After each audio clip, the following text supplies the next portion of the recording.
This podcast is a proud member of the UUOP network.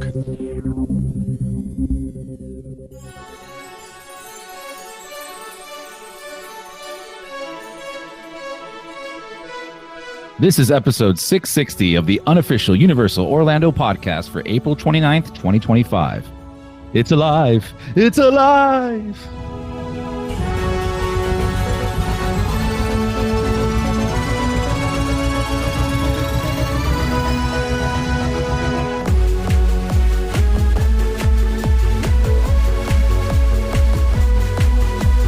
Hey everybody, I am Chris, your co-host for today.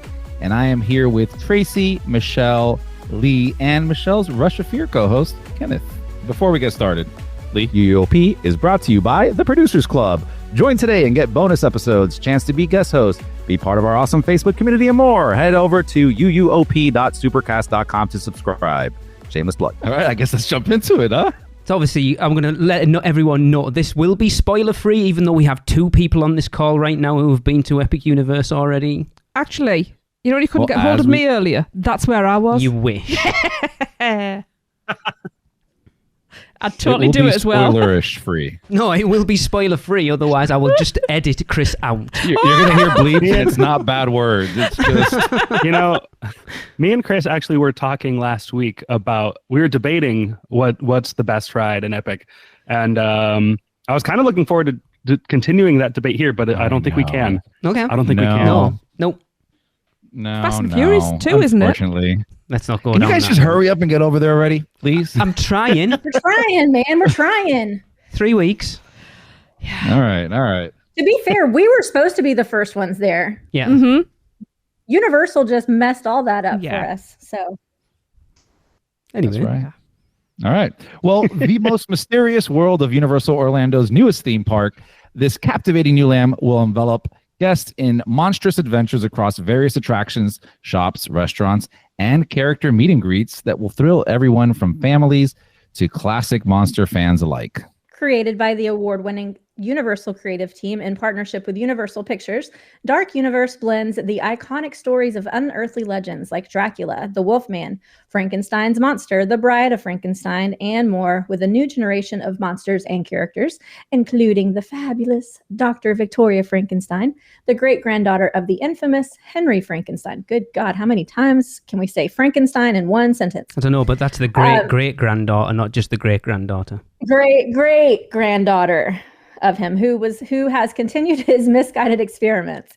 As guests venture through Darkmoor, the ravaged village within Dark Universe, they'll encounter the characters and subjects of those experiments within a first-of-its-kind theme park environment that offers family-friendly fun, while also pushing the boundaries on intensity in a way that only Universal could achieve.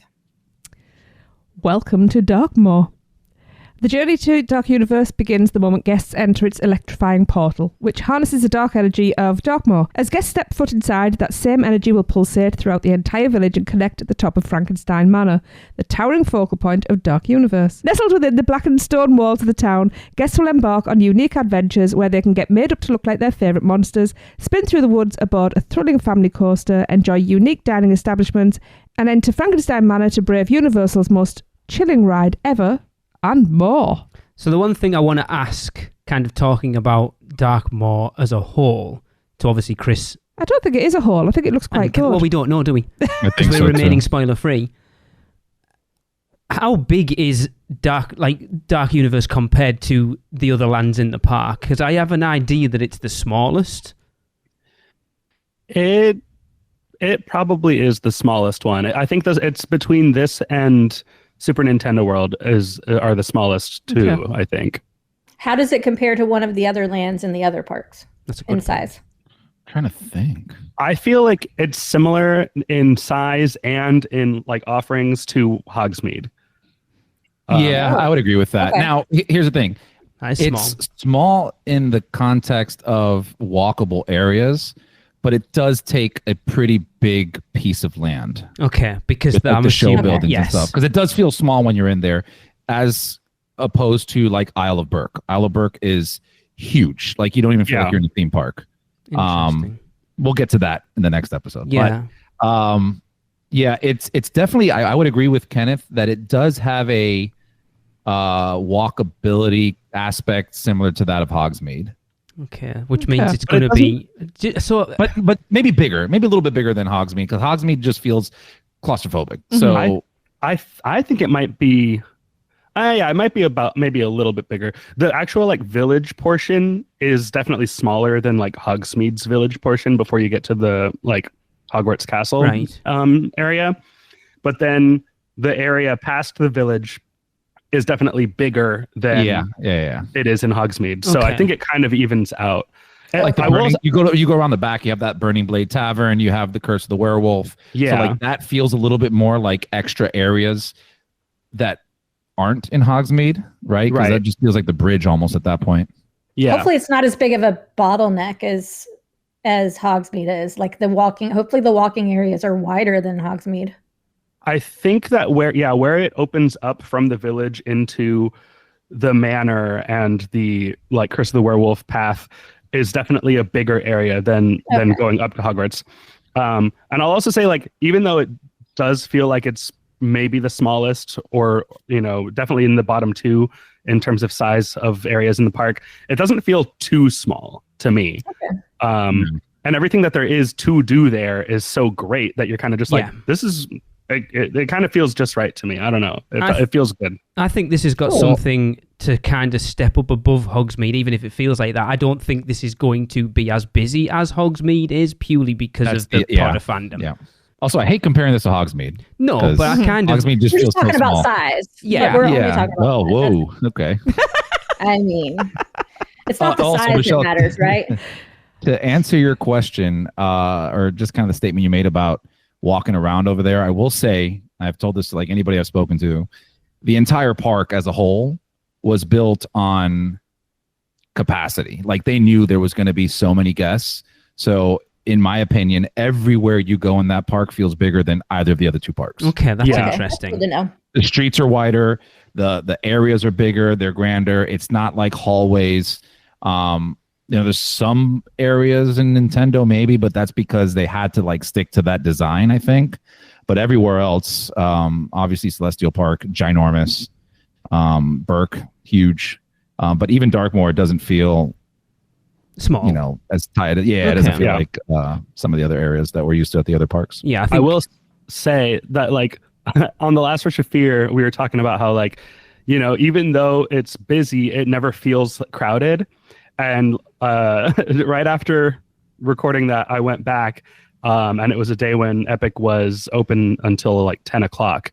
And Darkmoor at night Yeah. was packed. Like opening night HHN level packed. It was so course it crowded because is. that's where you want to see this place at night, Yes. So everyone kind of had the same idea, and I was like, Yeah. oh my god, this is crazy. That was exactly like Yes. Shelby talking about Celestial Park last week, saying that they left Stardust Races and Constellation Carousel till dark because that's when they wanted to ride it, and everybody else had the same idea. To be fair, I feel that entire park, maybe aside from Burke, I haven't seen that at night. Everything should be experienced at night. Oh, Like Absolutely, Stardust, yeah. insane at night. Yeah, Like Stardust true Night. for honestly, any- I would That's tell true you for to skip. any theme park. Every theme Yeah. park's always more beautiful at Yeah, night. but even more so here. Like they really went in on the lights, and like Darkmoor in particular. If you could, it goes against one of the tips that everybody tells you, which is like, if a ride is open, go ride it because you don't know if it's going to go down, which is very true. Maybe that's different once it's officially open. Yeah. But skip Darkmoor during the daytime. Like it's cool, but yeah, but it feels. Oh, I don't know about that. I If I understand had to what pick Chris between is day saying. and night, though. I would do night for sure. Yes. I mean, yeah, but I wouldn't.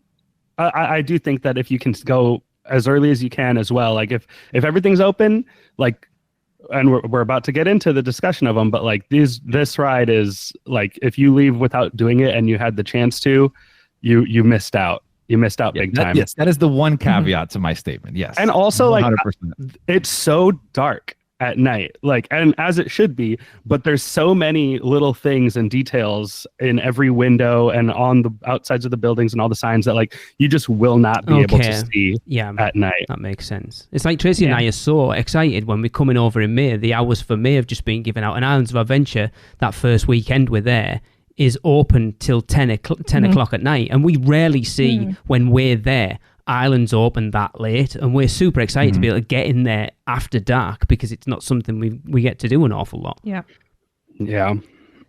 Have you ever been in the summertime or like late springish? Yeah, we've been in May before, like 20 years ago. Okay. And we have been summer. We died. August, yeah, we've been out in That was August. horrible. Let's discuss the attractions. All right. Well, first up, we have Monsters Unchained, the Frankenstein Experiment. Universal Orlando's most terrifying attraction yet. This state-of-the-art dark ride takes guests deep into the catacombs of Frankenstein Manor, where Dr. Victoria Frankenstein conducts her twisted experiments. In a vain display of her genius, she invites guests into her laboratory to witness a demonstration of her ability to control monsters. But her plans go awry when her attempts to control the most dangerous of monsters, Dracula, fails, unleashing a horde of enraged monsters.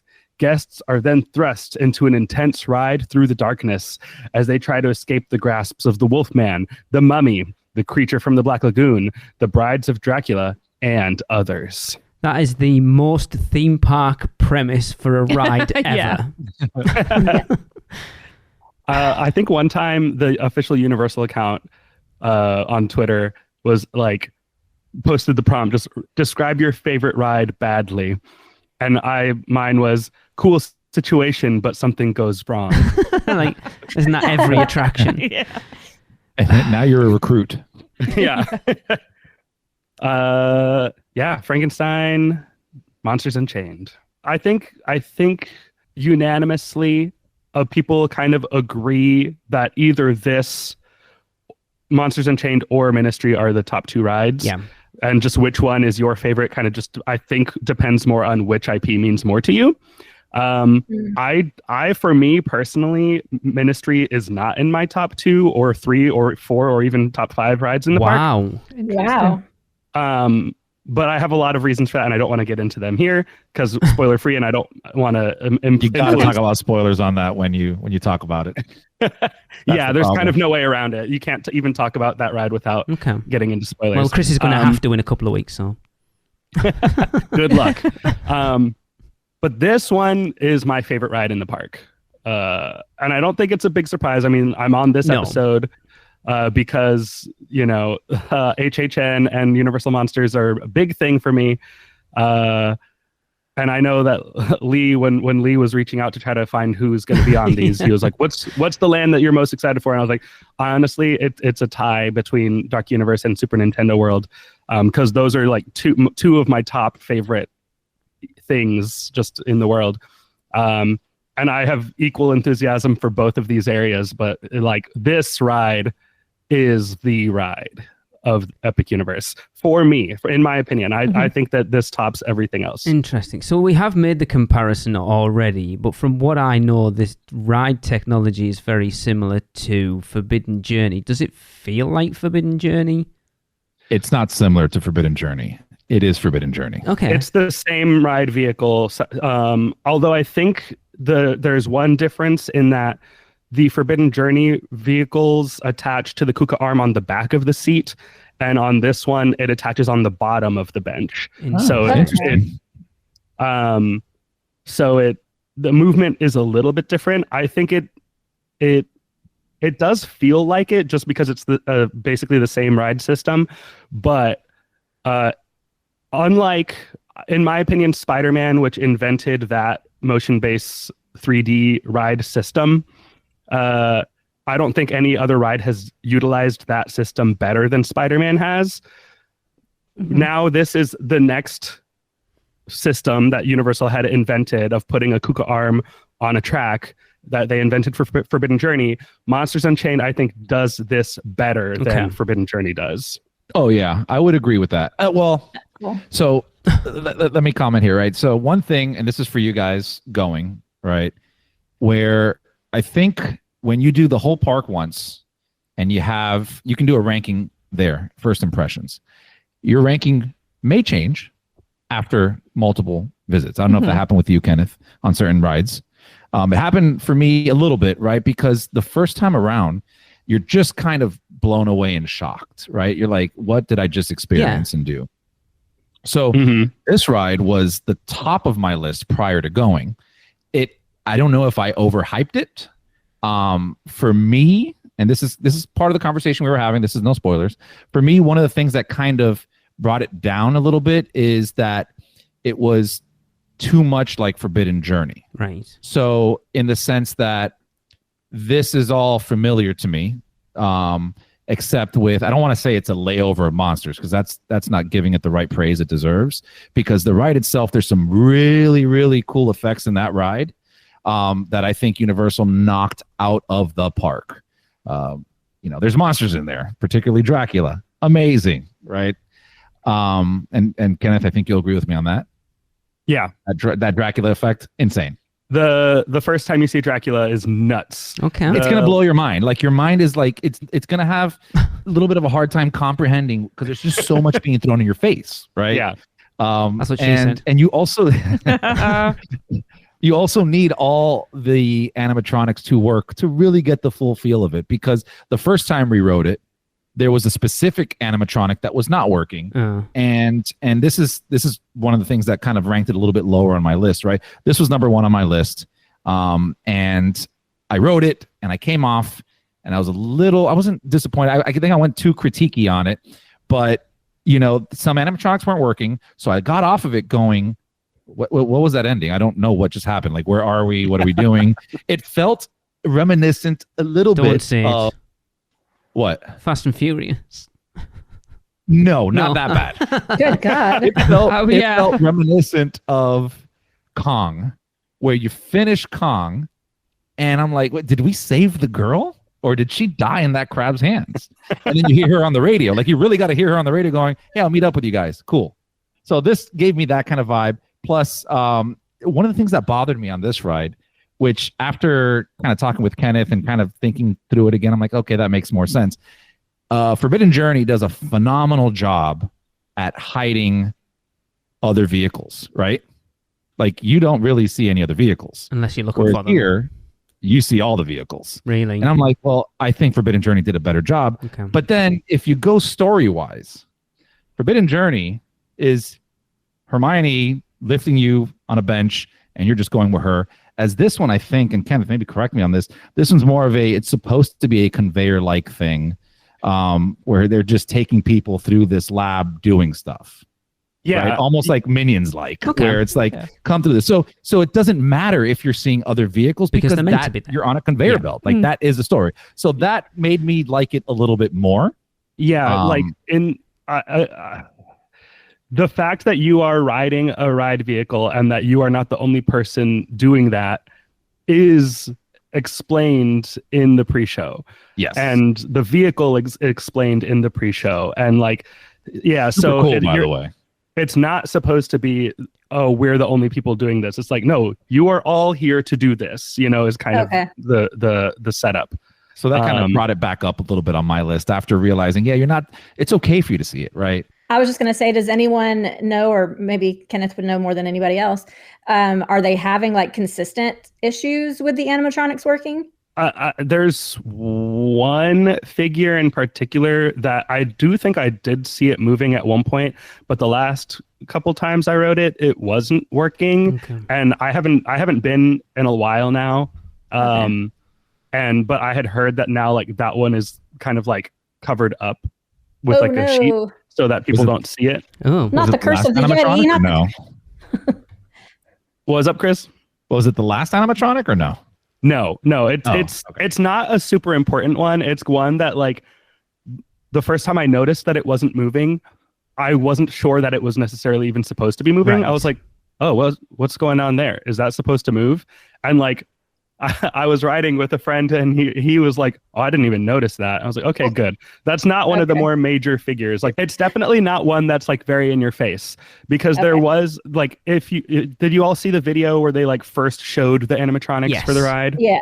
So like that one Wolfman that like swipes at you, I rode that ride without seeing that figure move for such a long time. And I was like, I've never seen that Wolfman move. I want to see it move. And when I finally got it, I was like, oh yeah, now we're talking. Great.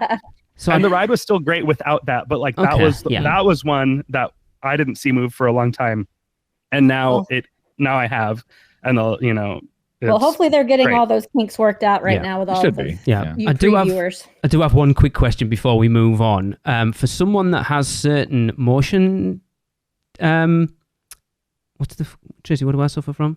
Motion sickness. Yeah, that's the one. On certain parts of Forbidden Journey, is that going to be an issue on this ride?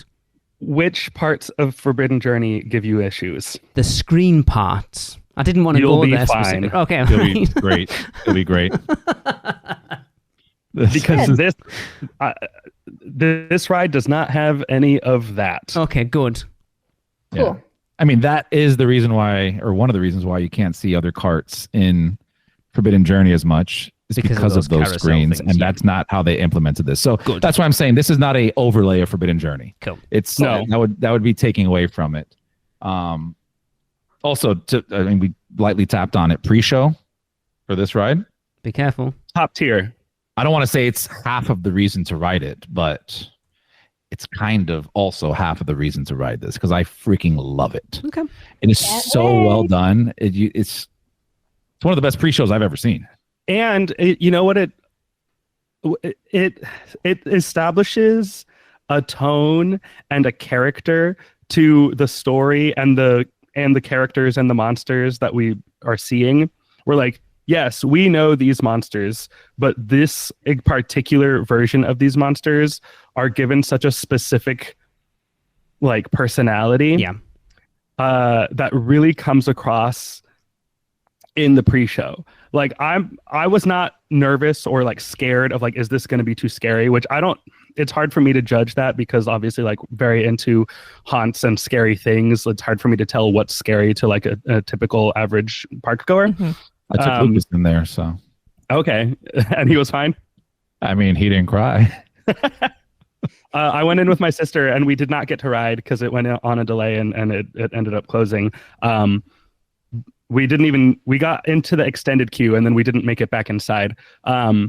But even just that first hallway, she was like, this is spooky. And I was like, oh, that's right. I forget about things being kind of scary. Like, desensitized, my friend. Yeah. But I think that if you were nervous about this ride and you get into that pre-show and you see like, oh, this is the tone we're going for, I think we're going to be okay. Like it's going to be scary, but it's also fun.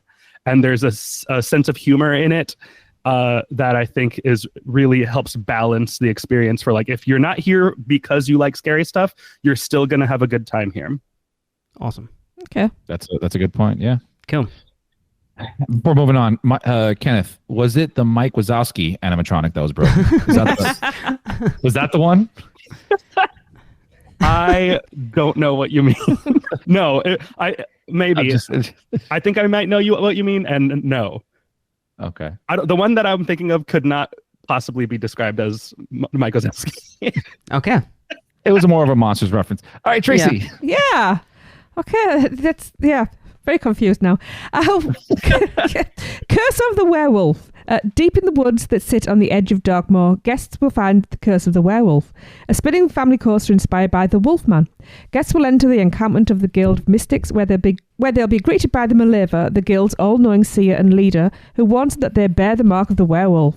Guests then board a wagon and venture into the forest, racing to escape the werewolves before they become one themselves. Ooh. So I have another quick question. Is this going to make me puke? No. It depends on how much your car spins, I guess. So if he's riding, is it self-spinning or yes, do you get to control it? Control it. Oh, no, damn it. You don't control it. Okay. It's just the weight distribution in the car and how the physics are impacted by that. So there's it's just a free spinning. So it's not like the team member did tell us that if you have a group of 4, get your 2 heavier peeps on one side and the 2 lighter on the other sides for maximum spinning. That's exactly so where it's I was not going. like Guardians of the Galaxy at Epcot where it does spin, but it's controlled like it's a preset spin. Okay. Completely open. Think more of a tilt-a-whirl on tracks. Okay. So in other words, I could end up on this spinning like bloody fury and end up coming off of it green. Or, That's worrying. Or you could end up not really spinning much at all, which I've had a ride like that where I was like, we barely even spun. I think we did like 2 rotations the whole time, you know? So it's really just a matter of who's in the vehicle. Oh, So that's the last ride of the day for you then. yes, until I've ridden it and I know what to expect. Oh my God, that's going to make something very interesting. I'm going to be the one that, no, thank you. While everyone else does. Anyway. You got to ride it. It's a really fun I'll be ride. like, Oh. hell yeah. Very short, but fun. How long's very Aw. short? That's what she said. Maybe, a minute and a half, Kenneth? Yeah, maybe. If Maybe that. And I might be less than that actually, yeah. Not Flight of the and- Hippogriff short, right? If it is that short, it feels longer because ooh, of a moment in the middle, I think. yes. Universal did a very clever thing to make something longer than it should be. Yeah. Okay. I've just Googled it and it And- says it's an hour and 33 minutes, but it's talking about the movie. If it was an hour, you'd really be sick. Yeah. I did watch The Wolfman after my first visit, and watching that movie, I just like turned to everyone in the living room and I was just like, a ride based on this black and white movie opened this year. Yeah. Like, I can't believe this. So crazy. Do you consider this a family coaster? Oh yeah. They do. Yeah, 100%. It is. It's kind of it's kind of crazy to me that this roller coaster, which it doesn't look too scary from outside, but like this is the ride for the people or like the little kids who are like, I'm too scared to go in the Frankenstein Manor. That looks too scary. I'll ride this roller coaster. And like the sounds coming out of the shack in the middle are so intense where I'm like, is this the least scary version, like option in here? Because it sounds gnarly in there. And like when you're on the ride, what happens in there, there's like nothing is actually happening. It's just sound effects. Yeah. But like from off ride, it sounds crazy. That's Yeah. awesome. Okay. Interesting. Also, this ride doesn't matter. Front row, back row, facing forward, facing backward, ride wherever. Yeah. Okay. Mhm. That's good to I know. guess if you're spinning, Yeah. doesn't matter. Doesn't matter which way you puke. Yeah. We started Yeah. one way, staring at somebody, and ended back at the track, staring at somebody else. Okay. I don't know if you agree with this, Chris, but of the coasters at Epic Universe, I really, really like this one. And even so, it's probably like the least interesting roller coaster in the park. 100%. I love this one. I wish it was longer. Like, it was so much fun. Yeah. And you get off wanting more. And yeah, like it is, like even the queue to get in there, there's not a whole lot going on, but tons of fun. Yeah. I get off this ride and I'm like, wow, that was great. This is in last place of roller coaster. Yeah, exactly. Yeah, exactly. Okay. That's exactly what Alexa and I said to each other.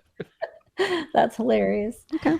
All right, let's talk about something I'm super excited about, and that is the Darkmoor Monster Makeup Experience. Guests of all ages can become fashionably monstrous as they don elaborate face paint and temporary tattoos at Darkmoor Monster Makeup Experience. Here, monster makers have converted Dr. Pretorius's infamous old lab into a parlor to continue the spirit of his demented experiments, and skilled artisans use their talents to transform guests' outer appearances so they can showcase their fandom for the Universal monsters. Is this something that's been going on during previews, do we know? Yes. Yes. Do we know if a lot of people have taken advantage of it? No. I don't know that. I saw on our trip one person at the end of the night while I was at Pizza Moon getting ready to leave the park. And he had a full on, he didn't do the elite premium Michelle experience. He did the regular one. I'm not doing that either, thank you. And he did I think he was Frankenstein. I forgot what it was. It was the end of the night. And I will say this much. He got it done. He said he got it done earlier in the day. It was hot as hell that day. I was sweating my ass off. And I'm sure he was too. And his makeup looked phenomenal. Like it did not smudge or smear at all. So I was kind of excited about that. I'm like, okay, maybe one day if I'm, wanting to spend money, I'll do this. But Looked awesome. I will tell you that Yeah. much. It's one of those things, isn't it? No one's going to be doing it on their first couple of visits because there's so much else to do. It's like a once you've been sort of half a dozen times, really, isn't I it? do wonder though if the news about being served alcohol or not being served alcohol while wearing it, I wonder if that's going to impact a few people's I decisions think to do so. it. It's so weird, though, They isn't have it? to lift that ban. Well, it's not. It's like wearing a mask. You can't actually tell that that's a person from their ID. Oh, I guess, yeah. Yeah. So, they're only protecting the license, Yeah, which I that's can't blame fair. them for. No. Which is why I'm going to get my monster makeup done and then leave the park and go to the DMV and then get a new ID so I can get alcohol with my makeup on. Kenneth, I love you. And just send you that gif of the guy pointing at his head saying smart. Yeah. Yeah. Brilliant. The problem Honestly, is, like this, so one little quick side story. We were getting off of Curse of the Werewolf, and we stopped at the little cart. And again, we're running through things, so we have to go back and like really look through everything. And they had there some phenomenal merch. And one of the pieces of merch that they have, which I will buy one day in the middle of December if it's ever cold, is a Wolfman jacket and pants that have the fur ripping out of it. So like you straight up look like a Wolfman, like turning. Yeah. And I believe and it was also extremely well priced. Like it was for both things like $75, which I thought Wow. was pretty Not cheap. bad at And all. as well. Not at That's all. one of the things that's included with the And more that's expensive what the employee experience. told me. Yeah, that she goes, Okay. oh yeah, they have that or something similar to that in the, the higher tiered package in there. When they said that, and I saw like what you're getting, my opinion of it being pricey kind of changed because I think there's a lot of value in what you're paying for that. so you get to Yeah. keep That's that good. if you do that elite I experience. They expect give so, you yeah. that. Oh yeah. Yeah. like Bibbidi Okay. Boppity Boutique, right? You keep that dress. I think Oh heck yeah. I wouldn't yeah. know, Yeah, Chris, to be fair. they let me keep mine. So I'm sure they did. Yeah. I haven't done this, and it's not necessarily something that I'm super interested in doing, although I do have a friend who said that for their birthday they want like a group to go and all get our monster makeup done and like be in costume and just be monsters all day. And I'm like, look, that sounds awesome. I would 100% do that. But I did get because like each monster basically has like a section of the store where it's like, these are like the costume pieces of if you want to dress up like this monster, this is what you're going to get. And you can also just buy the pieces individually if you want. So I definitely did get the Dracula like cape because he's my guy. And I have like a cheap Amazon one that I got for the Pangolin Family Yes. Ghouls show when I played Dracula. And I was like, well, now I have an official Nice. Dracula one Yeah. that I can That's use if cool. if we ever do that again, or if I ever need to Nice. put that Get it. costume on again. Awesome. Dude, you're the next Halloween show. All of Pangolin goes in there. You guys each get dressed up as That one. would and be make a awesome. show. Man. Come on, dude. You're not thinking. Come on. Right. That's a great idea. And I You mean, get there in I the went with morning, Gary. get your stuff, go, get all the gear, and then we have a show tonight. Our lead singer Gary, we were in the park together, and like he was the Wolfman in our show, and I was Dracula, and he was looking at that Wolfman stuff, and he was like, "Damn, if like this is way better than I thought it was gonna be." And he was like, "If we ever do this show again, this is our costuming right Yeah. here. It's just like it's all right here." I can't wait. We're doing this on the 23rd, Audrey and I. But I've got it like right after lunch, so at least we can get some drinks in during Yeah. our lunch before we Oh. get our makeup done. Yeah, I'll think you of you picked your while we're monster over yet? at Islands. Yeah. I have not picked my monster yet. We shall see. It should be a surprise. Kenneth, tell us about some monsters. Oh, sure. You can meet the monsters. There are monsters to meet in Dark Universe. There's always someone or something looming in the shadows of Dark Universe, including monsters who are eager to meet and greet everyone from kids to adults, including Dr. Victoria Frankenstein's monster and the alluring Bride of Frankenstein, guests will also encounter other unusual inhabitants roaming the eerie village, including Victoria Frankenstein's servant Igor, the Invisible Man, an eccentric monster hunter, and a talented musician who regales guests with songs and tales of the classic Universal Monsters stories. So to jump in, speaking of these monsters meet and greets, I think that Igor character is the one that I have seen doom scrolling through Instagram the most. And every time I say, like, nope, nope, nope. Oh, yeah. Nope. You are going to fall in love with him. Like, I don't want to give anything away. You're going to fall in love with Igor. He looks awesome. I phenomenal. can't wait. I love this sort of stuff. The fact that Igor has become kind of like the runaway star of this entire park is so thrilling to me. Like, I'm so happy, and it's just so funny to me that everyone loves Igor that much. But he's earned it. He deserves it. He definitely earned it. Yeah. I will say, so I was talking to in another group chat there just about these encounters, because we haven't seen Igor, because I think he came out after we were there, or maybe he just wasn't there that day. We did see the Invisible Man. He's awesome. Oh my God. He is the one. Yes, I can't He is wait. the one I want to meet more than anybody else. He's great. But we loved him at Horror Nights. It's my favourite Just- section of the Monsters Unmasked house at Horror Nights 2 years ago. We saw him, and then we saw what I'm assuming is the eccentric monster hunter, because we just walked inside the... oh no, that was just David Wait, Griswold. That's what it was. Yeah. We walked inside the tavern just to kind of check it out real quick. Super dark, and there's like a guy sitting in the corner, and I'm like looking. I literally told Alexa, I go, I don't know if he's a guest or he works here, because guests were dressing up pretty well, like for the lands that they're going to. And so, anyways, I'm looking at the menu, and this guy just kind of comes up behind us, and he just starts talking to Alexa. I'm like, what the hell is this guy doing? And he's talking to her. He's like, listen, are you with that guy? And I look over, and he's like kind of smiling at me, and she's like, yeah. And he just starts going. He goes, there's something about him. He goes, I think it may be a wolf. Oh my God. Maybe a werewolf. And he starts going into character, doing all this stuff. And again, I'm talking to him. The guy is just doing phenomenal banter back and forth. We're throwing stuff at him. I took my hat off. I'm like, dude, I'm bald. How can I be a werewolf? He kind of comes back with something slick after that. Brilliant. Amazing interaction inside of the tavern. Didn't even expect a character interaction there. And he was just sitting in the corner by himself. Nice. So very much a Beetlejuice-like character. Brilliant. That's like sniffing through garbage and then kind of like, interacting with guests. Brilliant. Like that was fun. The Igor one that you've seen, you will fall in love when he'll love him, right? But we were just talking about how these guys, and this is what they're setting up for. Like, there's so many intricacies and different stories going on here that they're gonna play with this for Horror Nights. Like, I would not be shocked if we saw something heavy Igor in Horror Nights this year or next year, and you'll understand why once you've done the land completely. Okay. But yeah, I am so excited, even more so, for anything monsters at Horror Nights because of this land, because of these interactions. They're just killing it.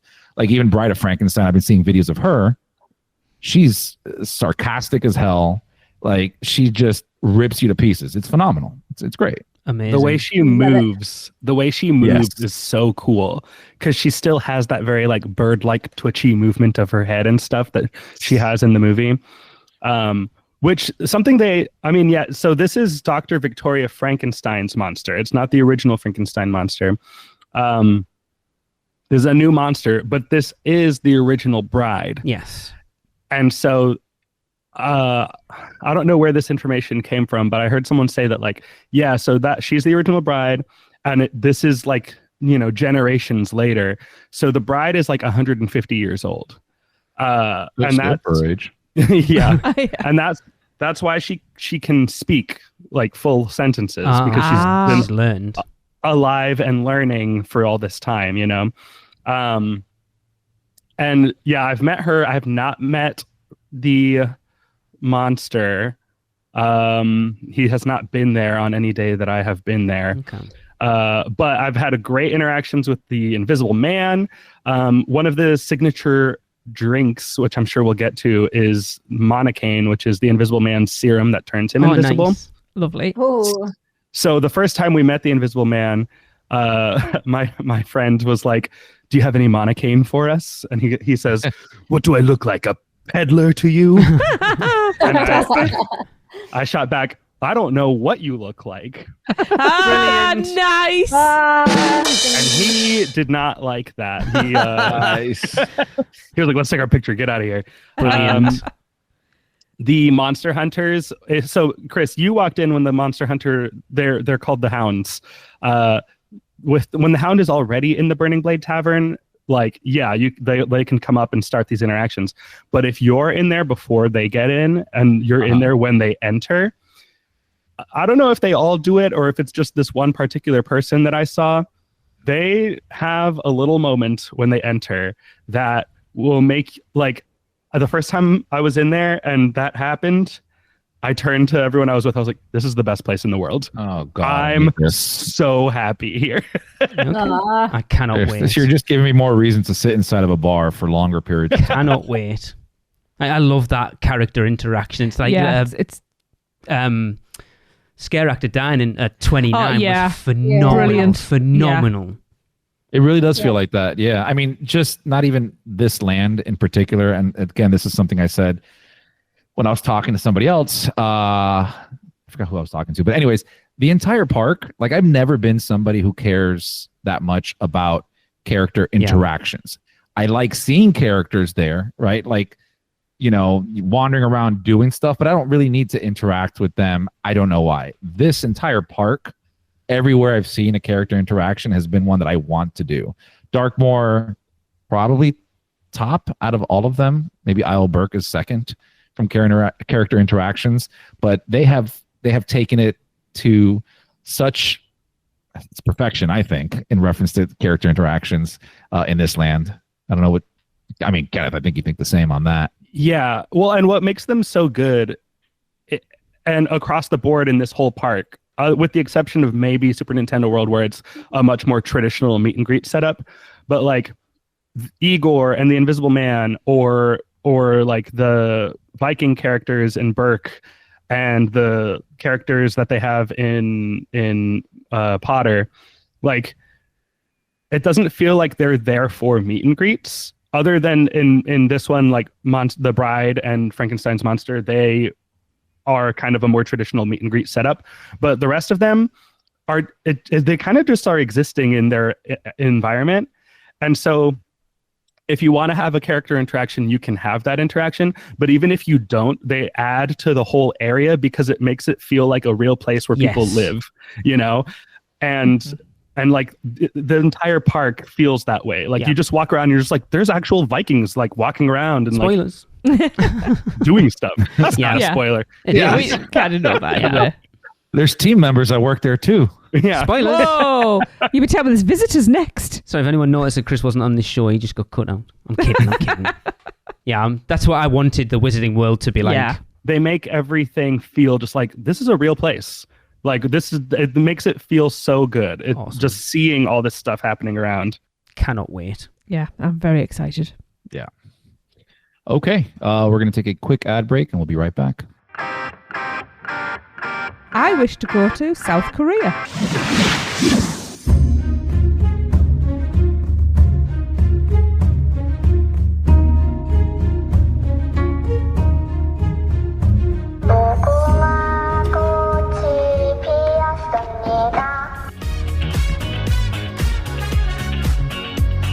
Where can our vacation wizards take you? Just tap the port key at portkeyvacations.com and let the magic begin.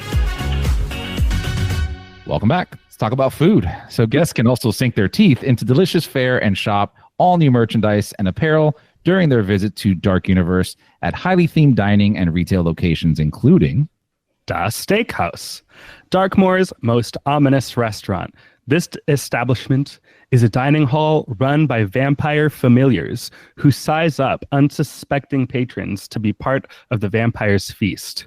Surrounded by artwork and artifacts detailing the history of the village's creatures of the night, guests can enjoy a menu of kebabs, burgers, sandwiches, and more. And I'm still going to go back to when they initially announced this and we sat here on this very podcast talking about this menu and went, it's called Das Steakhouse. And yet they do not mention steaks at any point on that blurb. I different know. steaks. Yeah, but it's still meant to be a play on steak Yeah, ounce. yeah, but it's I know. yeah. You got kebabs. They're cooked on. It's not Steaks. a steak, though, is it? No, it's There a is a stabby steak. steak. I'm sure There it is some is. steak. I'll find a steak. And stick it up your ass. Well, that wasn't what I was going to say, but if that's your preference. Wow. No, we want those pretzels from Gaylord Palms. Anyway, that's different. Let's just leave it at that. That's for the bonus. can- Do you know what? You Yeah, can yeah. share Yes. those. Chris, remember that. Bring that up for the bonus episode. Yes. Okay. Yes. Have either of you two eaten here? Yes. I did. And? It was very good. Were the stakes high? Bum. What'd you have, Kenneth? I got the bits and pieces, which is like the meatloaf dish. Oh. Okay. So it's like little pieces. It's not like a whole meatloaf because they want to cut it up and put it on a kebab basically. So it comes on a steak. So it was like meatloaf, mashed potatoes, and vegetables. Ooh, And it was great. Sounds good. it does. And the desserts. The table got both desserts. So we had the labata cotta. Oh, Oh, yes. yeah. Yeah. Yeah. Which that was fantastic. And then also the coffin cake. Mm-hmm. Ooh, nice. Which looks good. both of them honestly equally wonderful. There have been Okay. other restaurants where I tried multiple desserts and there was a clear winner. This one, honestly, either no matter what you do, like I guess it just depends on what flavor profiles you prefer. But red velvet and panna cotta yes. are both equal winners in my palate. Okay. So the actual steakhouse itself is amazing. The seats, everything, like it's gorgeous. You just kind of want to hang out in there. The food that we didn't have a lot of food, and obviously I know they're still kind of getting things together, and this kind of goes in general for our visit. It was very 50-50. We had some phenomenal food in certain places and some really not great food in other places. Think grilled cheese at Stella. Yeah. You do not have good luck with food at all, do you? No, I mean, we had some really good items in the park, but this, if I remember correctly, we had the blood orange sandwich, Oh. which is like a crispy chicken sandwich Uh-huh. with this blood orange sauce. Tasted really good, the sauce, but man, the bread was like 10 times the size of the piece of chicken. Like it was Oh. just a tiny little sliver of breading. And it was very dry. Like we honestly only ate it just to put something in our stomachs. But it wasn't that great, but the ambiance more than made up for it. Yeah. We also tried is it called mead in there as well? Right. They have a mead too. There's a mead, yeah. Okay. We had the mead there. Phenomenal. The mead in any place in the park that has mead, get it. It's really good. So we had that there, and we did not try any desserts. So Right. it's one of those restaurants we're going to go back into and definitely really kind of explore more on the menus. Our trip was really just trying to knock out as much stuff as we can. Of course. Yeah. We barely ate in the parks. Yeah. Is what I'm trying to get at. Yeah. This is a restaurant that this was like number one on where I wanted to eat. But Dark Universe is the first portal I entered at Epic Universe. Of course. And we immediately did, both of the rides and like explored the area. But then we kind of ran out of things to do pretty quickly. In this area, it's like, on a preview day when lines are not long, you run through things pretty quick. So then by the time it got to lunchtime, we were across the park and we ended up eating somewhere else. So I didn't get to eat here until a later visit. And I definitely want to go back and try more of the menu because it looks really interesting. I've heard that blood orange chicken sandwich was my number one anticipated item on this menu. And before I had a chance to go, I had heard some lackluster reviews on it. So I decided to explore other things. But that is what I would have gotten if I hadn't heard anything about it. Yeah, But- the sauce is great. It's just the chicken patty that they're using, and I hope Okay. they fix this. Yep. It was minuscule. Like it's nothing in That's there. why you need to let them know. I noticed Hate to Fly, Andy, Hate to Fly posted on Twitter yesterday complaining about, I think it might have been, no, it wasn't. It was the burger in there in the black bun. And it was like a burger in a bun and like 10 fries. And he's like, really? For $17.99 Universal? Yes, the fry situation was also minuscule as well. I forgot what we were at the Griswolds that day. I forgot what they got, but the portions were kind of odd, especially for what you're paying. Again, really the thing that took us, away from even worrying about the food was the ambiance of that place. Because like even your chairs that you're sitting in are these like giant, they look like old vampire-like chairs with their bats on the top of them. Yeah, they have bats. It looks like it was hand carved too. They're very ornate. Awesome. Like everything in there. This is a restaurant I, as a child, would have been terrified to be in there. Right. Yeah. Awesome. The decorations in there are so scary that I was like, I can't believe that this is just in a restaurant. Nice. That's Cannot so cool. wait. Oh, it's gonna be so Cannot good. wait. Yeah. Also, the other thing too, which Kenneth, I don't know, just because we're talking about restaurants right now, and literally 2 different employees at 2 different restaurants told me the same thing. The ACs need to be turned up like by 10. It was so warm everywhere we went to. Did you have that same experience? I did not have that. Huh. I didn't. The temperature never stood out to me one way or the other, so I don't know. Okay. No, it happened there, and it happened at Pizza Moon. And I even talked to the lady. She's like, "Yeah, it broke 2 weeks after we opened." I'm like, Oh, "That's wow. a brand new AC break." Oh wow. Yeah, like that's wild to me. But anyways, I'm sure that's an easy fix that they can do. Yeah. Let's talk about drinks, Tracy. Oh, I could definitely help out there. Okay, we are heading into the Burning Blade Tavern. Despite the blades of the windmill still smouldering and flaming periodically, Darkmoor's monster hunters have transformed this old fiery mill into their favourite hangout. While enjoying a menu of burgers, wings, bratwurst, pretzels and specialty beverages, guests will hear stories of infamous hounds, boastful hunters from beyond Darkmoor, all while surrounded by an impressive display of the monster heads they consider their trophies. Can't Yes, wait, please. can't wait. It is definitely cool in there. I'm sure. As sad as it sounds, I did not have anything from in there. Oh. What? Yeah, I mean, it was literally like Kenneth said, the same thing that we did. First place we went to is Darkmoor. Uh-huh. And again, this is the first day, so we're running through everything. I was getting yelled at. I wanted to stop at the Atlantic, which is the first restaurant when you enter the park, to grab a drink and just look at it. And Alexa's just yelling at me the whole time. She goes, "I will leave your ass. All right, let's go." Alexa's And my so- spirit animal right now, because I'd we be had the same. we had a power to do that. So we were in the Burning Blade, and I don't know why I was going to grab a drink. I either had one in my hand from Cella's Tiki already, or I was Jesus. about to get one at Cella's Tiki. Uh-huh.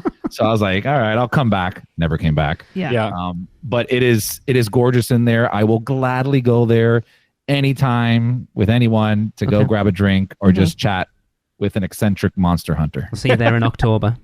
Yes. Oh yeah. Yeah. It's definitely a place I could see hanging out a lot. This is like the Finnegans of Dark Universe. Uh-huh. Like this is where you're always going to see this full of pass holders and familiar faces. It's just awesome. I definitely got my first drink here at like 10:30 a.m. on my first visit to Epic Universe. Hey. And I've tried a few things. I've had the Reaper's Reserve is like the signature beer for Dark Universe, and it's like a very like caramel. It smells like caramel, like if you actually smell it. But it's like cinnamon, nutmeg, caramel flavored beer. That sounds like a breakfast beer to me. It is, yeah. Yeah. And then there's a secret drink on the menu Oh. that you can get called the Crossbow, which is their mead mixed with a strongbow, and that is delicious as well. Yeah, no thanks. You lost me at Strongbow. Yeah. Teenage memories. No. Oh, Yeah, nope. So what's so funny about that drink, and it is you said it's a secret drink, right?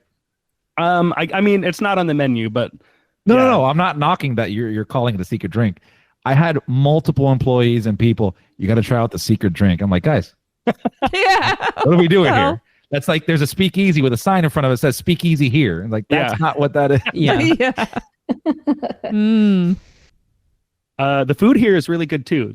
I've gotten so many snacks here just because it's like usually pretty easy to just walk up and do your mobile order and hang out in this Sounds good. environment.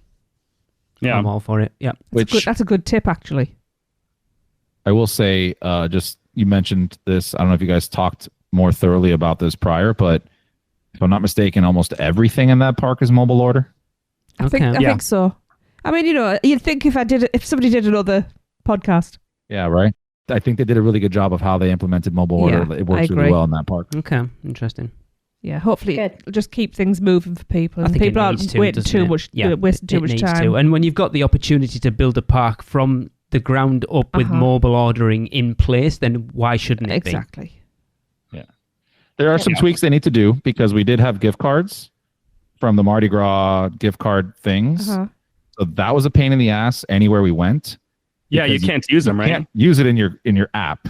Take away from the fact that you still have to add your pass holder discount in there. I'm still going to complain about that till they fix it. Yeah, you can't do it. So I went to go order. They're like, no, you got to sit down and order. So I have everything together, and I speak to the one of the team members there. I'm like, how do I use this? They're like, oh, you got to go to the front. I'm like, yeah, I was up there. They told me to come sit down. And so it kind of took a little bit longer. It was very weird. But yeah, I feel like that's something they should be able to fix fairly easily by allowing you to use a gift card in the app or load a gift card in the app. Yeah, that would be ideal. Yeah. You also can't do like food modifications in the mobile order. Yes. Shelby talked a lot about that last week. Yeah, with her being vegan, and then obviously with Kelly on taste as well. It is a big issue. And I know they've talked about a lot, haven't they? And Kayla, yeah. Because I'm not into like cheeseburgers. I usually get my burgers without cheese. And so I have not had a burger at Epic Universe yet because they all have cheese on them. And I need to wait until I have the option to remove it. Yeah. Okay, that's interesting. Yeah, that's not good for people with dairy intolerances. No. Right. Yeah. Interesting. Luckily for me, it's just a preference. I don't, nothing bad is going to happen to me if I have cheese. But, exactly. But there are people who it will. So. Yeah.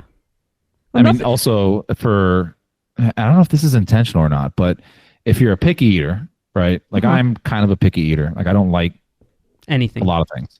Yeah. Their foods in the park they have a lot of non-theme park food items, as you've read and seen and heard, with a lot of different ingredients all over the place. So I don't know if that's intentional, because if you're going to modify a bunch of stuff, like if you have like hundreds of people coming through modifying, it's going to slow things down a lot in the kitchen. I'm not saying it's right. I'm just saying the reason why. The reason why. Yeah. So it's like, it's maybe more for throughput than anything else. And like make it more difficult in the app. So you're just like, screw it, I'll get it like this. But if you did need to modify, like Kenneth, for you, like I'm 99% sure that if you walked up to the front counter where they tell you to go to the table and order, but tell them, hey, I need to modify something, they may be able to do it there. Like they took my gift card there, but I guess they want to make it more of the exception than the rule. With Well, and like I've gotten, a burger without cheese at other restaurants, like at Mel's or whatever. Yeah. So like I know it's possible, and I do think that it's like a specifically like a preview period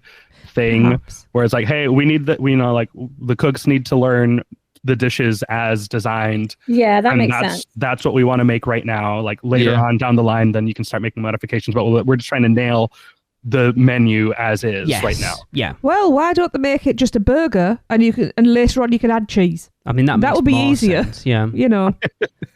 Or just have but then just do burgers, and people can take their own slices of cheese in the pocket. All right. Are you telling me you don't have a cheese pocket? No. What do you think the back pockets on your jeans are for? Tater tots on one side, cheese on the other. Exactly. That little skinny pocket on, that's what that's for. Yeah. Please steer us away from this one. Yeah. Okay. I need that a t-shirt now. DeLacy's Cottage. Wait, before you go, there's one more thing I forgot to bring up, and this is actually useful for parents out there, because now I'm a parent with a kid in a park. Ugh. All right. I don't know if it's like this in the other parks, and Kenneth, if you know this, please tell me. So something that annoyed the out of me is that none of the restaurants would let me take the stroller inside. I had to park the stroller outside. Now, I understand the reasoning of wanting to park a stroller outside so it's not congested in there. I get that. Yeah. However, if you have a sleeping 7-month-old, if you wake that child, you take that child. I'm not going to take that child. Yeah. Right? So I want to eat now while he's asleep, because that's the ideal time to eat. I'm not going to wake him up and take him out of there to go try to eat with now a cranky 7-month-old. So that was something that really bothered the hell out of us over there, because especially at the end of the night, like, and it wasn't just here, it was every single restaurant, even restaurants that had, like, we went to Pizza Moon, the last place that we visited. That place is huge in there. And the guy in the front's like, no, you can't take a stroller in there. I'm like, oh, okay. I'm like, well, we'll just order to go. Like, you can't take to go orders. I'm like, what? He's like, we don't have, because they don't have boxes, right? I'm like, that's fine. I'll just carry it in a napkin. They won't do it. There's no to go orders. You have to, and that's a lot of restaurants too. Okay. Like even Burke and all that, you cannot take a to go order. It's a weird, like, carnal sin that they have implemented there, where like one of the managers even like, I'm going to get you this to go, but just pretend like you're sitting right there. I'm like, but okay. Then this is where we encourage people, and we have done on the show for a long time, and I know you guys do on Taste as well, that if you have an issue, go to guest services at the end of the day, or DM Universal, because that's the only way they realize. You get so many people who go in the pass holder group and just whinge and moan about it in there. The only way they're going to learn is if people go through the proper channels and not complain. You're not going in going, oh my God, it ruined my day. Just explain, it could be better if it was done this way. And if enough people do it, then that's how those things get changed. I bet they're not allowing to go things right now because they're still in previews. They don't want people taking that off property and letting other people try it and review it. Oh, I get that. No, I get ish. They'll fix that. It's more of the stroller thing that really irked us because, like, it was just a weird thing. And I know I'm complaining from like a different perspective that some people don't even have to worry about. But now that I have to worry about it, I'm sure there are many other parents that have kids in strollers. Yep. And this is going to be a big inconvenience. You know how tired kids get at the end of the night too. They're not out. So it's a weird rule. I hope they fix it. And to your point, I got that Universal survey for my Epic trip, and I put a full statement in there of, not coming down on them, but like, hey guys, just bringing it to their attention. Yeah. You got to think about this too from a guest perspective and enjoyment perspective. Because again, we weren't even, just to finish off the Pizza Moon thing, we weren't going to eat there. So we can't take it to go, and I can't take the stroller in. And Lucas is like, crying his lungs out. I go, can we at least walk in there to just look at the place? Because everybody kept on telling us, you got to go in there. It's super cool. And he's like, sure, you can walk in there. So he lets us walk in with a stroller, and we're walking. I look around. There's like a couple other like parents with strollers, and Alexa's like, this, we're just going to sit down with the stroller and eat here. I'm like, all right, I'm done ranting and complaining. Michelle. Yes, let's talk about DeLacy's Cottage. Near Frankenstein Manor sits DeLacy's Cottage food stand, where the original Frankenstein's monster once received sustenance and friendship. Here, guests can find a variety of snacks and cool treats like cinnamon bread, ice cream, twisted taters, and more. If I can't get a pack of cigarettes here, I'm not going. Anyone that is the one thing that's missing from their menu is exactly. cigars. Yes. Shocking. Cinnamon bread, hell yes. I'm thinking, cinnamon bread and ice cream. All in one. Yeah. You scoop the middle of the cinnamon bread out. Oh, put the ice cream in the middle and then put the top back on. Ooh. This is why I'm never going to be skinny. Yes. Yes, please. Did you guys try anything from there? I don't know what this is, to be honest with you. Brilliant. It's a little snack stand that's like between Frankenstein Manor and Burning Blade. It's on the right. And it's where the like freestyle machines are. Oh, the freestyle. Yeah, I know exactly. Yeah. So now whenever you're watching The Bride of Frankenstein and you see, he goes into DeLacy's house, just you can know in your own heart that there's 4 Coke freestyle machines outside. Okay. And when you're at those freestyle machines, you can hear DeLacy inside playing the violin. Nice. Oh. Yeah. It's awesome. Cool. But no, I didn't really try anything here. Okay. They have a Frankenstein pretzel like the Shrexel. Yes. It's awesome. Yes, it does. Yes, it does. Finally, let's look at the place to drop your hard-earned dollars. That would be Pretorius's Scientific Oddities. Descendants of the late Dr. Pretorius have turned his Darkmoor village home into Pretorius's Scientific Oddities, a wondrous emporium where his collection of macabre items is on display and, of course, for sale. I'm not overly keen on the theming of a lot of the Dark Universe stuff that I've seen so far. I do want some stuff, but I hope it's not all awesome because I don't want to spend all my money in there. I know. It is. Oh, Chris. The one Dark Universe piece of merch I bought, coincidentally, left the Burning Blade Tavern after the guy called me a werewolf. And the people working at the booth there outside, I don't think it's like a specific name for that booth, but they were talking to me in character, and Nice. they pointed to this pin, which is the mark of the wolf or the mark of the beast, or something like that, where it's like, yeah, this means that you are a beast, a monster. And then there's an opposite one, which is like a protection symbol. So I just went and bought that because I'm like, yeah, the guy called me a werewolf. Why not just rock it on my book bag? Oh yeah, the Medjay. Yeah. Nice. That's cool. Nice. Yeah. And then there's also the Manor Storehouse. In an abandoned part of Frankenstein Manor, Dr. Victoria Frankenstein's assistants once stockpiled various objects and oddities from the storied past of the legendary Frankenstein family.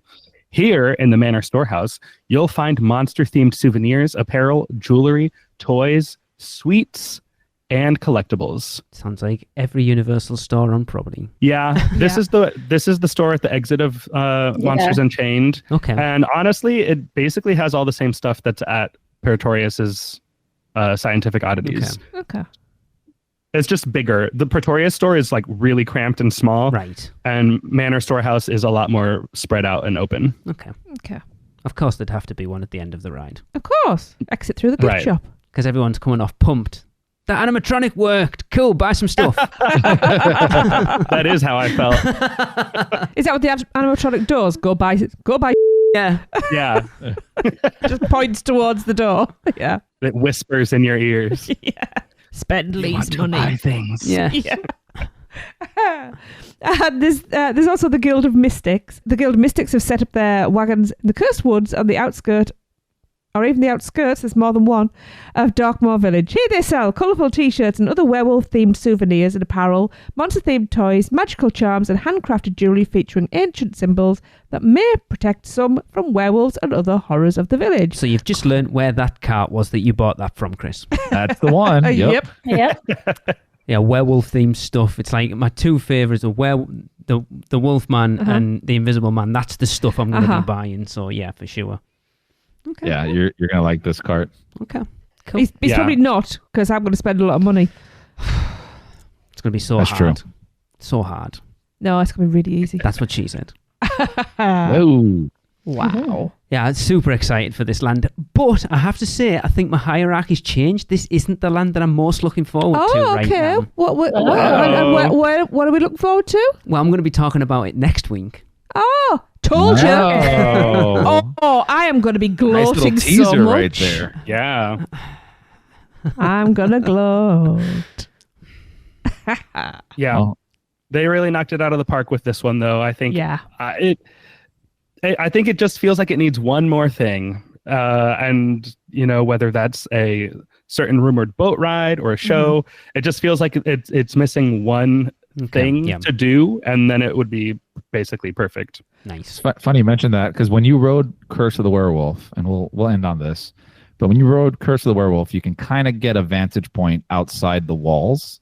Mm-hmm. Did you notice how they're like clearing stuff out already? Like, I saw tons of machines like flattening, like it's Chris is expansion in it. property, Mhm. but almost like they're like, well, maybe we'll do something soon. Wow. I can't believe, it's hard for me to think wow, they're already going to start working on the next I expansion. can't believe that either. But it it's just feels- weird that they were working on it. Yeah, I know. They're getting it ready.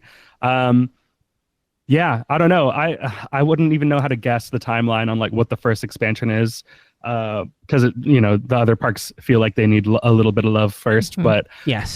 Sure. But yeah, it's there, and There's lots of land. they're ready to go. It seems like. Yeah, I welcome it. Awesome. Okay. Can I actually get in and see how it is right now first before we start talking about expansions? They're waiting on your notes. All Yeah. right. I'll make sure to have them. I have a podcast. Just listen. I will tell you Yeah. everything you need to know. Yeah, on the survey they send you, just put a link to the podcast. Yeah. Yeah. All right. Well, I'm going to wrap up another episode and bring us one step closer to the opening of Epic Universe.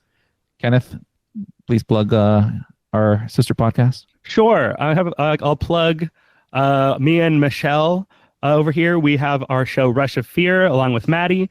That is a show here on this network about Halloween Horror Nights. And I also have a podcast that's about DreamWorks animation called Dream Jerks Podcast. And my band Pangolin is a local Orlando pop punk band. And you can come see us play in Orlando at Will's Pub on May 8th. Kenneth, we might talk. I've just had a thought. Oh, We will talk later. Okay. that Should sounds talk. ominous. Kenneth, tell everybody the info about the trivia night that Russia Oh, Fear is yeah. invited to. Yes. Okay. So another Halloween Horror Nights or horror themed local podcast, Fear and Beer podcast, they actually like to host trivia nights at the Top Golf on Universal Boulevard. We did one previously last year after Halloween Horror Nights season had ended. But now we are going to be part of another one that will be happening at the same place, Top Golf on Universal Boulevard. And that will be on May 21st. So the night before the opening of Epic Universe officially. We will be doing a trivia night there. So you can come hang out, have food and drinks at Top Golf. And you can hang out with us and a bunch of other HHN podcast hosts and do some trivia. I don't know what the questions are going to be. Last time they were kind of provided and they said like, if you have any corrections or if you have your own questions that we didn't include, like we're open to collaboration. But yeah, it was a lot of fun last time, and we got to meet some listeners and really, feel like little celebrities. It was cool. So definitely come on out. If Awesome. you'll go, And if this you'll be in year, town. I actually get to be there because Kenneth and Maddie are locals. Like they live in Orlando. I never get to like join them on most of the stuff they do. So I'm actually going to be there that Yeah. night. So it's going to be kind of fun. The full trio. Yep. Yeah. And if Lee and Tracy want to come too, they're welcome to as well. I might be busy that night. Thanks for the invite. Yeah, no, Chris is not allowed. No. Yeah. We can't talk about him if he's there. No. Listen, they didn't invite me to opening day, so I'm not expecting any other invites. So Oh, Chris. And also, don't forget, there's also a Taste of Universal, which, if you want to know more about the foods that are in the Yes. parks, we are going really in depth over the next few shows. So head over there as well. May 8th Yep. will be the next episode. Actually, I think it's coming out a few days early. Apparently, it's coming out a few days early. There you go. Yeah. You heard it here first. Ooh, Kayla's now going, spoilers. "Oh, crap, Yes, I've got to no edit." spoilers. Yeah. All right. So we want to hear from you. So send us your hilarious, how bad is Fast and Furious Supercharged jokes and your which stick gets your lick recordings to podcast@uuopodcast.com. Plus, don't miss out and join the amazing Producers Club community today at uuop.supercast.com. And that will do it. And there are only 23 days until Epic Universe officially opens. Talk to you next time. That's the end of another Stella episode of UUOP. Use the Flu Network to give you access to us on Facebook, Instagram, X, YouTube, TikTok, and Pinterest. Just search UUO Podcast. And check out our blog at uuopodcast.com for everything else. Send your owls to us at podcast@uuopodcast.com. And if you want to join the Producers Club, jump down the warp pipe at uuop.supercast.com. It's alive on Apple Podcasts, Spotify, and everywhere else that podcasts are found. So please subscribe, rate, and review wherever you can. Dragons aren't the only way to get around. Email Michelle at portkeyvacations.com. She can take care of all aspects of your next Universal Orlando vacation. Listen to them, Children of the Night, the children of the UUOP network. Rush of Fear, Halloween Horror Nights podcast, the theme park duo for all your West Coast news and info, the Taste of Universal, Universal Orlando food podcast, and the Portkey Passport, an adult-centric Disney podcast. Make sure to subscribe and come back next week because in the end, it turns out all we needed was a little more of this.